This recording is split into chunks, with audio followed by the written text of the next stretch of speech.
எப்படி இருந்தாலும் நமக்கு கஸ்டமர்ஸ் யாரும் வரப்போறது இல்ல. பேசாம நீங்க 2 பேரு பிசினஸ் ஸ்டார்ட் பண்ணீங்கன்னா பிசினஸ் செம்மையா போகும். நானும் யோசிச்சேன். இவன் சொல்றதும் கரெக்ட்ன்ற மாதிரி தான் இருக்கு. ஆனா எனக்கு தான் நிறைய கஸ்டமர்ஸ் வராங்களே. எதே எனக்கும் யாரும் வரதில்ல. எனக்கும் கொஞ்சம் டல்லுதான்.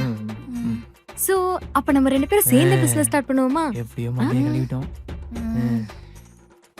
ஓகே தான், நல்லா தான் இருக்கும். சூப்பர்.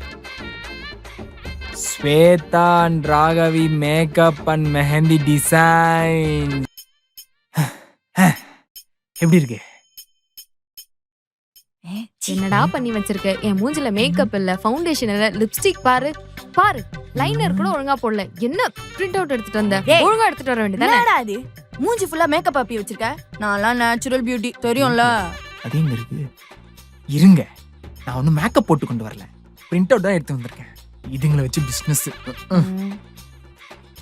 எதனா ஆஃபர் சொல்லி தரேங்க. ஆஃபர் கேக்குறான். என்ன சொல்றது? ஏய் 3% ஆஃபர் ஓகேவா? ஹெல்ப் கொஞ்சம் ஏத்தி தான் சொல்லேன்.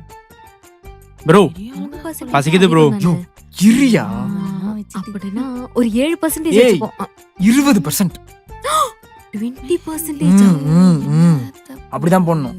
எல்லாமே விளம்பரம். ப்ரோ பசிக்குது ப்ரோ. டேய், யோ ஏய், இரியா. என்னடா பசிக்குது பசிக்குது சொல்றீங்க? ஏதோ ஆஃபர் சொல்லலாம்ல. ஆஃபர் தானே, காது காட்டு.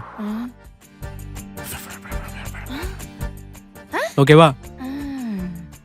என்ன ஆஃபர்லாம் யோசிச்சிட்டீங்களா? செம்ம ஆஃபர் ஒன்னு யோசிச்சிருக்கோம். எங்க சொல்லுங்க. ம் இந்த கையில மெஹந்தி போட்டா இந்த கை ஃப்ரீன்னு சொல்லு. ஏய் என்ன ஆஃபர்ரா இது? செம்ம ஐடியா தான். இந்த ஐடியா குத்ததே அவன்தான். சரி வந்து தொலைங்க. தெருவா போய் போஸ்ட் ஓட்டும். ஏய் இங்க ஓட்டலாமா? இந்த தெருலையா? ஆமா. இந்த தெருல 10 வீடு தான்டா இருக்கு. வேற தெரு போலாம் வா. நிறைய வீடு இருக்கணும். சரி வா போலாம். எங்க ஒட்டுறது? வானத்துல ஒட்டுமா? வாங்க போறாளா? எனக்கே இவ சம்பளம் போட மாட்டாளே. டி கார்ல ஒட்டலாம்டா. நல்லா பளிச்சுன்னு இருக்கும். கார் ஒன்னு செருப்பால அடிப்பான். பரவாயில்லையா? பரவாயில்ல ஓட்டலாம். ஏய் என்னெல்லாம் செருப்படி வாங்க முடியாது. நீ போய் வாங்கிக்கோ போ. ஐயோ இவனெல்லாம் அசிஸ்டண்டா கூட வச்சிருக்கேனே. இந்த தெருவில் ஓகேவா?